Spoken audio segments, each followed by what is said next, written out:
Clara Reynolds stood at the center of a packed press conference, her reputation preceding her as a fearless journalist, unafraid to challenge the status quo. Cameras clicked incessantly, their flashes illuminating the tense faces in the room. Microphones from various media outlets were pointed toward her, each ready to capture her every word. The anticipation was palpable. The world was eager to hear her thoughts on one of the most controversial figures of the time, Barron Trump, the youngest heir to the Trump family. Taking a deep breath, Clara adjusted her glasses, her gaze sweeping over the audience. The room seemed to hold its breath as she finally broke the silence. "I refuse to interview Barron Trump," she declared, her voice unwavering and firm. Gasps rippled through the room, followed by murmurs of disbelief and intrigue.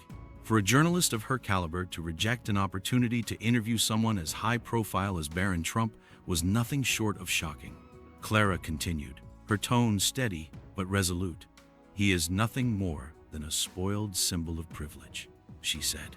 "The world doesn't need to hear another rich kid's story." Her words landed like a thunderclap, silencing the room momentarily before chaos erupted.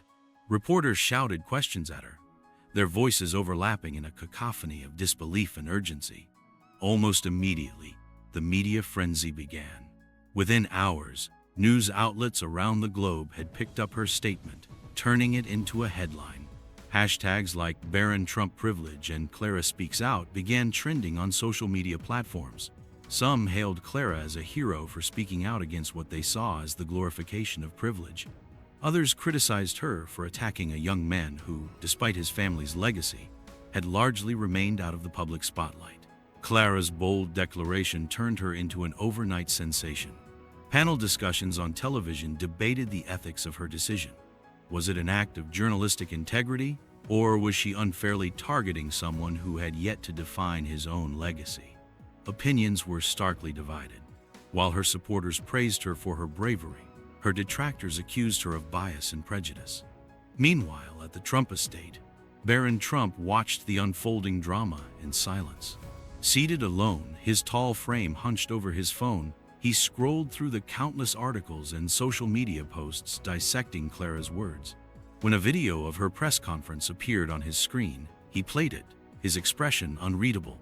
As her voice echoed through the room, declaring him a symbol of privilege, something shifted in his demeanor. He smiled faintly, a reaction no one could have predicted. The next morning, the controversy showed no signs of abating. Clara's decision remained the topic of heated debates across all forms of media. However, amidst the cacophony of opinions and judgments, Barron Trump broke his silence with a single tweet. It read, "To Ms. Reynolds, I respect your perspective. If privilege is a burden, I accept it. But let's remember, humanity connects us all. If you won't interview me, I'll interview you instead. Let's talk about the truth that matters." Accompanying the tweet was a photograph of Barron sitting on the floor of a children's hospital, surrounded by young patients battling cancer. His expression was gentle, his attention entirely focused on the children. The candid shot captured a side of him the world had rarely seen, if at all. The tweet instantly went viral, shifting the narrative. Critics and supporters alike were caught off guard by his unexpected humility and composure. Social media erupted with reactions, some praising Barron's grace under fire, and others questioning the authenticity of his gesture. Clara, too, saw the tweet. Her initial reaction was dismissive. "Just another PR stunt," she muttered under her breath. Yet, as she stared at the photo, she couldn't deny the sincerity in his expression. A nagging doubt began to creep in, challenging the convictions that had fueled her bold declaration. While Clara wrestled with her thoughts, the world continued to watch, eager to see how this unprecedented confrontation between a seasoned journalist and a young public figure would unfold. Unbeknownst to Clara, her life and perspective were about to change forever. As the media storm swirled around Clara Reynolds' bold declaration against Barron Trump, the world waited to see how the youngest Trump heir would react. The seasoned journalist had called him a spoiled symbol of privilege and refused to interview him, igniting a wildfire of debates across news outlets and social media platforms. Supporters lauded her stance, while critics accused her of prejudging someone she had never met. All eyes were now on Barron, anticipating either silence or a defensive retort. But Barron Trump defied expectations. Sitting in the quiet of the Trump estate, he had watched Clara's press conference with an unreadable expression. The boldness of her statement seemed to intrigue him rather than anger him. That evening, as the chaos continued online, Barron took an approach no one expected. He opened his phone and crafted a simple yet powerful response. To Ms. Reynolds, his tweet began, "I respect your perspective. If privilege is a burden, I accept it. But let's remember, humanity connects us all. If you won't interview me, I'll interview you instead. Let's talk about the truth that matters." It wasn't just the words that captured attention. The tweet was accompanied by a striking photo. In the image, Barron was seated on the floor of a children's hospital, surrounded by young cancer patients. He was smiling gently, holding the hand of a little girl whose bald head revealed the toll of her treatment. His expression was one of quiet attentiveness, his posture unguarded and sincere. The tweet landed like a thunderclap. Social media froze for a moment, then erupted in a flurry of reactions. People across platforms were stunned by the maturity and grace of the young Trump heir's reply. The combination of his humility and the candid photo began to shift public perception almost immediately. News outlets picked up the tweet within minutes, and soon it was the headline of every major publication. The photo itself became the focal point of conversations. Commentators speculated about its authenticity, debating whether it was a carefully orchestrated PR move or a genuine glimpse into Barron's character. The image's raw simplicity, however, suggested it was anything but staged. The world seemed divided once again. Many praised Barron's response, calling it a masterclass in humility and emotional intelligence. "This is how you handle criticism," one commentator wrote, "with respect and a reminder of what truly matters."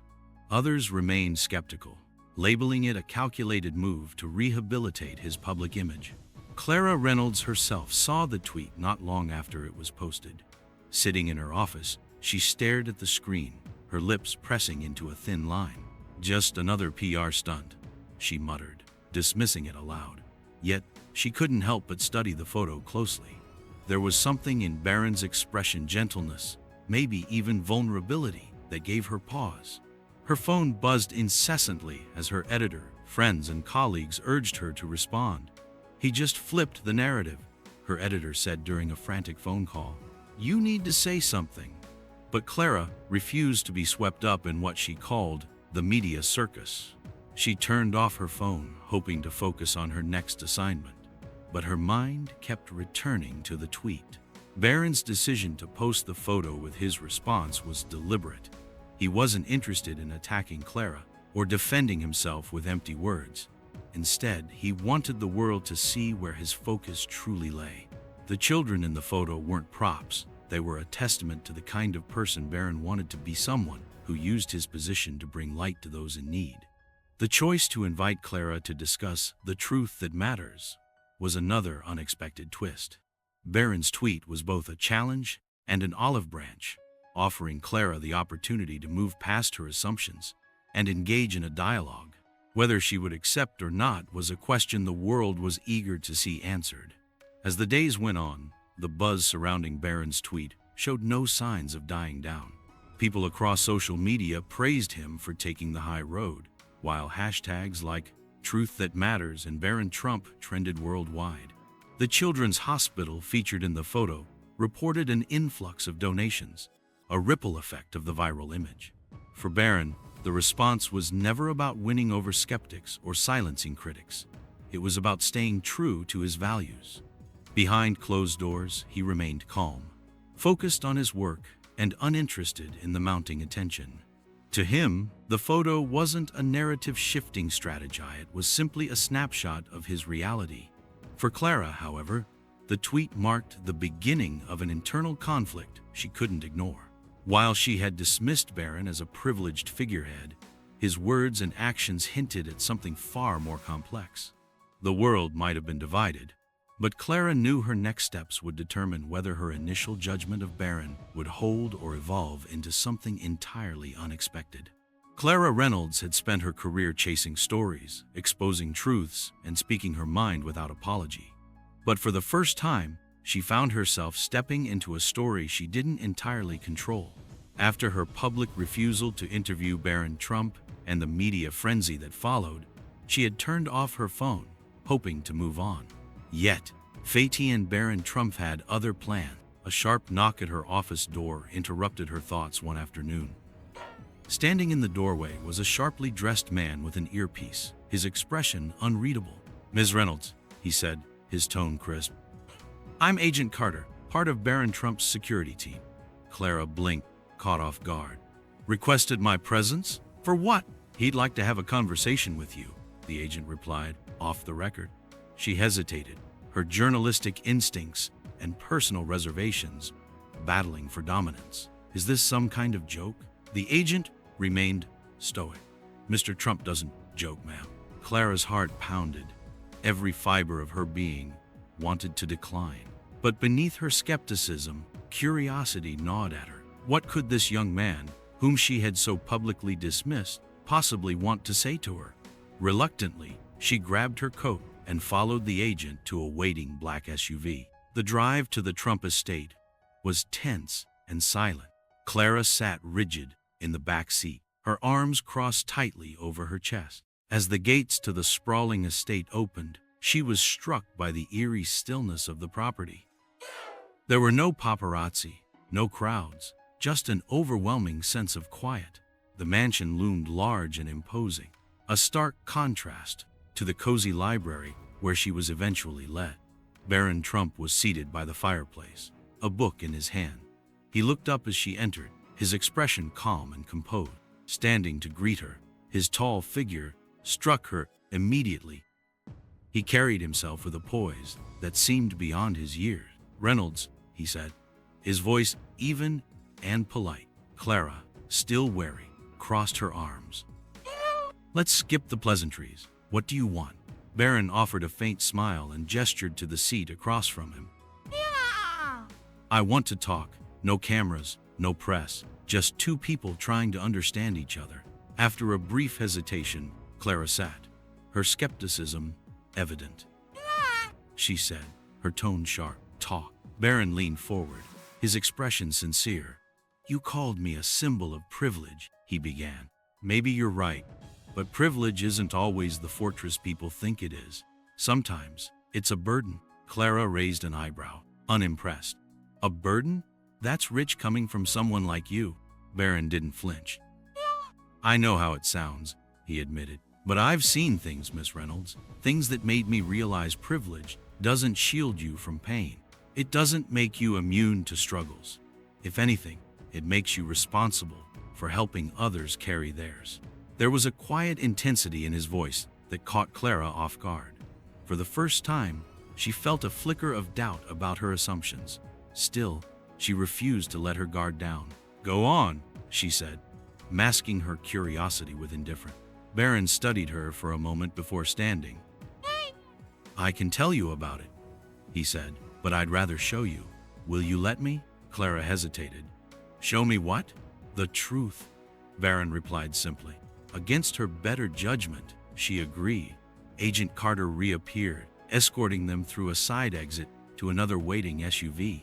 The ride was long and silent, the city lights fading into darkness as they traveled toward the outskirts. Clara's unease grew with every passing mile. Eventually, the car stopped in front of a rundown shelter. "What is this place?" she asked as they stepped out. Baron didn't answer. Instead, he opened the door and led her inside. The sight that greeted Clara hit her like a punch to the gut. Dozens of homeless families were huddled together, their faces etched with despair. Baron moved quietly among them, offering blankets and food. His security detail assisted discreetly, staying in the back. A little girl with tear-streaked cheeks ran up to him, clutching a stuffed animal he had just handed her. "Thank you, Mr. Baron," she whispered, her voice Clara watched in silence, her throat tightening. This wasn't what she had expected. Turning to Baron, she asked, her voice unsteady, "Why are you doing?" Baron met her gaze, his expression somber. "Because I've been given so much," he said. and it's my responsibility to give back. For the first time, Clara had no word. As they drove back to the estate later that night, the weight of what she had seen pressed heavily on her. Breaking the silence, she asked softly. Baron stared out the window, his face illuminated by the passing streetlights. Because I know what it feels like to be invisible, he said quietly. Clara frowned, confused. Invisible? You're one of the most talked about people in the... He turned to her, his eyes heavy, with a sadness that seemed far beyond his years. Talked about, but not understood. He replied. Every headline, every tweet, every rumor, it's like people build this version of me that isn't real. And in all that noise, the real struggles, the real stories. For the first time, Clara saw Baron Trump not as a symbol of privilege, but as a young man trying to make meaning of the life he'd been given. It was a perspective that would change everything. Clara Reynolds was no stranger to uncovering facades. As a journalist, known for her bold and unapologetic opinions, she had prided herself on cutting through the noise to reveal the truth. Yet as she followed Baron Trump through the dimly lit streets on the outskirts of the city, she couldn't help but feel out of her depth. She had dismissed him as a privileged heir with no real understanding of hardship. But his quiet determination and confidence in this impromptu journey were starting to chip away at her certainty. The black SUV came to a stop in front of a rundown building with peeling paint and boarded-up windows. The faint smell of damp wood and decay filled the air as Clara stepped out hesitantly. "What is this place?" she asked, looking around. Baron didn't reply immediately. Instead, he gestured for her to follow him inside. The door creaked open, and Clara was immediately struck by the sight before. The room was dimly lit and crowded, with dozens of families huddled together on worn-out blankets. Children sat quietly, their eyes dull with exhaustion. The faint sound of a baby crying cut through the muffled voices of adults, murmuring to each other. Baron stepped inside with a quiet confidence that seemed incongruous with the grandeur of his upbringing. His security details stayed close but unobtrusive, allowing him to move freely among the shelter's occupants. He carried a bag filled with blankets and food, which he began distributing without ceremony. A child, no more than 6 years old, ran up to him, her tear-streaked face lighting up as he handed her a stuffed... "Thank you, Mr. Baron," she whispered, clutching the toy tight. Baron knelt to her level, his expression softening. "You're welcome," he said gently. "Lila," the girl replied. "It's nice to meet you, Lila," Baron said, offering her a small, reassuring smile. Before moving on to the next, Clara stood frozen near the door, watching the scene unfold.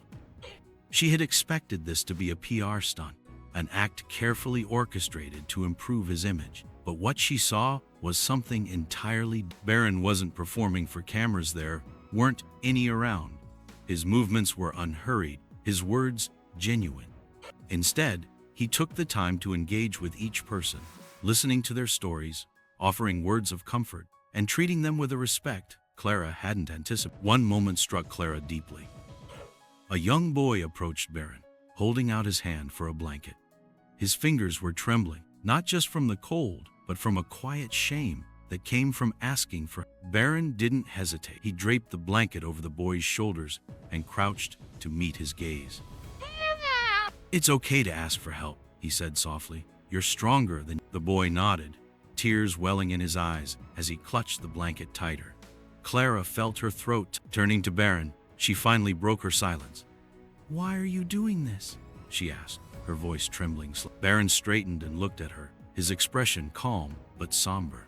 "Because I've been given so much," he said simply, "and it's my responsibility to give." "Isn't that what humanity is about?" The sincerity in his voice caught her off guard. For the first time, Clara struggled to maintain her skepticism. She had spent days dismissing him as a hollow symbol of wealth and privilege, but here he was, standing in a shelter filled with people society had overlooked, offering them not just material aid but dignity and hope. As they walked back to the car later that evening, Clara remained quiet, lost in thought. The sound of the city faded as they drove through the dark streets, and finally, she broke the silence. She asked softly, "Why are you doing all?" Baron stared out the window, the glow of passing streetlights casting shadows across his face. "Because I know what it feels like to be invisible," he said after a... Clara frowned, confused. Invisible? You're one of the most talked about people in the world. He turned to face her, his eyes filled with a sadness she hadn't expected. Talked about, yes, but not understood, he said quietly. Sitting in the grand library of the Trump estate, Clara Reynolds felt a mixture of curiosity and unease. She hadn't expected to find herself here, face to face with Baron Trump, a young man she had publicly dismissed as a symbol of privilege. But after witnessing his work at a homeless shelter and hearing his quiet words about responsibility, her skepticism was beginning to waver. Baron entered the room, his tall frame calm and composed. He held a yellowed envelope in his hands, its edges worn, as though it had been opened and read countless times. "This," he said softly, holding it out to her, "is why I am the way I am." Clara took the envelope hesitantly, her journalistic instincts kicking in as she unfolded the letter inside. The handwriting was elegant, flowing across the page with a grace that hinted at its author's thoughtful nature. It was signed by Ivana Trump, Baron's grandmother, and dated years before. Clara began to read. The letter told the story of a young Ivana's struggles as an immigrant, arriving in a foreign country with little more than determination and a dream for her children's future. She spoke of long hours, working tirelessly to ensure her family could thrive, instilling in her descendants the values of hard work and compassion. But what struck Clara most was the final paragraph. "Never forget," it read, "that privilege is not a fortress, but a bridge. Use it to lift others. That is the true measure of our worth." Clara looked up, her voice quiet. "She gave this to you?" Baron nodded. "When I was 12, she wanted me to understand that the Trump name wasn't just a gift, it was a responsibility." Clara studied him for a moment, noting the solemnity in his expression. For the first time, she began to understand the weight he carried, not just as a public figure, but as a young man trying to navigate the expectations of his lineage. But before she could respond, Baron surprised her again. "There's more," he said, his voice quieter now. "Something I haven't told anyone, not publicly, anyway." He walked to the window, looking out at the sprawling estate, as though searching for the courage to continue. "When I was 7, he began, I had a best friend. His name was Tim. He was funny, kind, and one of the smartest kids in my class. But his family didn't have much. I didn't understand what that meant at the time." Baron's voice faltered, and Clara noticed him clenching his fists slightly, as if bracing against the memory. "One day, Tim stopped coming to school. I asked my parents about it, and they found out his family had been evicted. They'd lost everything. I begged them to help. Tim had passed away from an illness, something that could have been treated if they'd had the money." Clara's throat tightened as she listened. Baron turned back to her, his eyes heavy with the weight of the past. "I've carried that guilt ever since. I was just a kid, I didn't know how to help him, but it doesn't matter. He's gone because no one did." For a moment, the room was silent, the gravity of his words settling over them both. Clara could see the pain etched in his expression, the quiet grief that had clearly shaped so much of his life. "That's why I do this," Baron continued, his voice firm now. "The shelters, the hospitals, the donation sits. Not for show, it's because I couldn't save Tim. I can't change what happened to him, but I can make sure it doesn't happen to someone else." Clara felt a lump rise in her throat. She had come here expecting to confirm her assumptions about Baron Trump, that he was just another privileged young man trying to buy goodwill. Instead, she found herself face to face with someone profoundly driven by loss and a desire to make amends for a childhood tragedy he couldn't prevent. She handed the letter back to him, her hands trembling slightly. "You've kept this all these years?" she asked. Baron nodded. "It reminds me why I can't stop, why I won't stop." Clara sat back, her perspective irrevocably changed. The boy she had dismissed as a hollow symbol of wealth was, in fact, someone carrying a deep sense of responsibility, rooted in personal pain. He wasn't trying to prove anything to the world, he was trying to honor the memory of a friend he had lost too soon. For the first time, Clara saw Baron not just as a figure in the headlines, but as a young man grappling with the burdens of privilege, legacy, and personal loss. And for the first time, she wondered if she had been wrong about him all along. Sitting at her desk late one night, Clara Reynolds stared at her laptop screen. The cursor blinked back at her, its rhythmic pulsing urging her to begin typing. It had been weeks since her initial refusal to interview Baron Trump, and yet she now found herself unable to shake the story unfolding before her. The young man she had dismissed as a symbol of privilege had revealed a depth and humanity that she hadn't expected, and the weight of what she had witnessed compelled her to share it with the world. Clara thought back to their time at the homeless shelter, where she had seen Baron quietly offering blankets and food to those in need. She remembered the pain in his voice as he shared the story of Tim, his childhood friend, whose untimely death had driven him to dedicate his life to helping others. She recalled the yellowed letter from his grandmother, with its powerful message that privilege was not a fortress, but a bridge meant to uplift others. Her initial skepticism had melted away, replaced by a profound respect for the young man who carried the burden of his family name with such grace and purpose. She had set out to expose what she assumed was another empty figurehead, but instead, she had found a story of redemption, responsibility, and hope. The article, titled Baron Trump, A Bridge of Compassion, was unlike anything Clara had ever written. She poured her heart into the piece, recounting her experiences with Baron and painting a vivid picture of his genuine efforts to help the underprivileged. She detailed his quiet visits to shelters, his moments of vulnerability, and the personal pain that fueled his actions. Clara didn't shy away from the complexities of his life. She addressed the public's perception of him as a privileged heir but challenged readers to look beyond the surface. Baron Trump, she wrote, is not defined by his wealth or his name, but by the choices he makes every day to use his privilege for the greater good. She included the story of Tim, the friend Baron couldn't save, and how that loss had shaped his mission to ensure no child was ever invisible. She shared the words from his grandmother's letter, emphasizing the responsibility that came with privilege. And most importantly, she highlighted the lives he had touched, the families who had found hope through his efforts, the children who now had opportunities they could only dream of before. When the article was published the next morning, it spread like wildfire. Within hours, it was trending across social media platforms, with millions sharing it and expressing their admiration for Baron's humility and dedication. The response was overwhelming. Donations poured into the shelters and hospitals Baron had supported. People from all walks of life were inspired to take action in their own communities. Hashtags like Bridge of Compassion and For Tim began trending, symbolizing a global wave of kindness and empathy.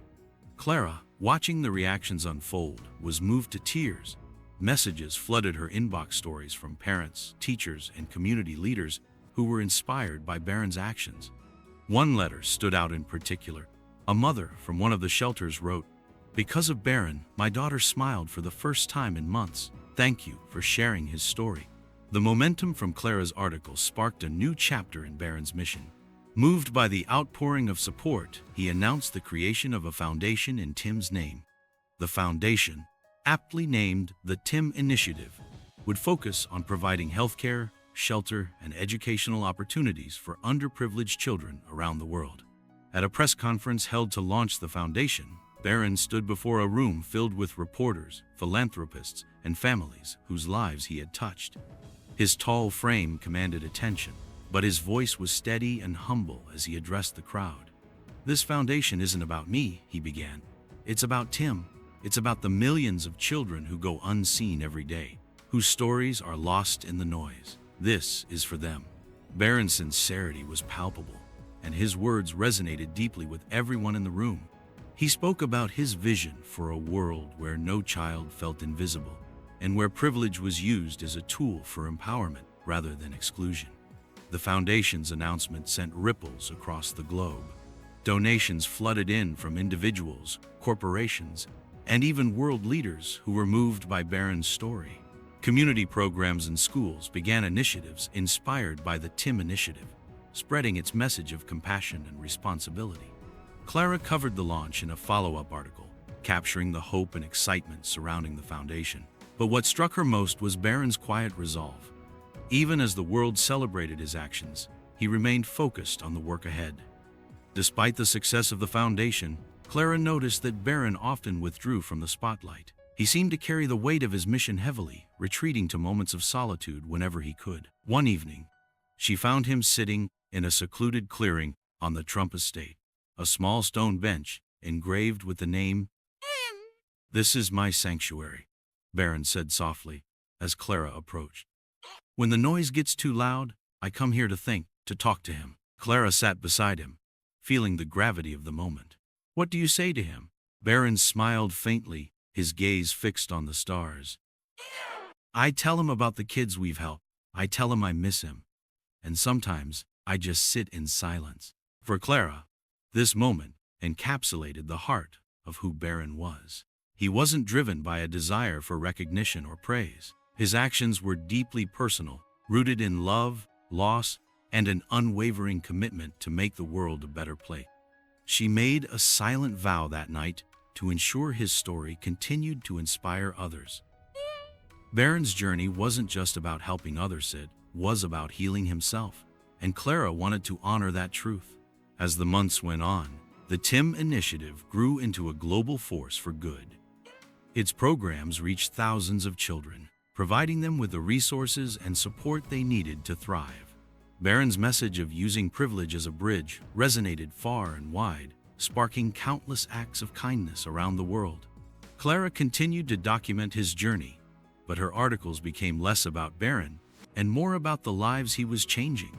She shared the stories of children who now had access to education, families who found stability, and communities that were revitalized through his efforts. Through it all, Baron remained grounded. "This isn't the end," he told Clara during one of their conversations. "It's just the beginning. There's so much more to do." Clara nodded, her heart full of admiration and gratitude. She had started this journey as a skeptic, but now she was one of Baron's strongest advocates. His story had not only changed the lives of countless others, it had changed hers as well. In her final article about him, Clara wrote, "Baron Trump may have started as a symbol of privilege, but today he stands as a symbol of hope. His actions remind us that compassion knows no boundaries, and that even the smallest act of kindness can create ripples that change the world." And as Baron continued his mission, Clara made sure the world never forgot the boy who turned his pain into purpose and his privilege into a bridge of compassion.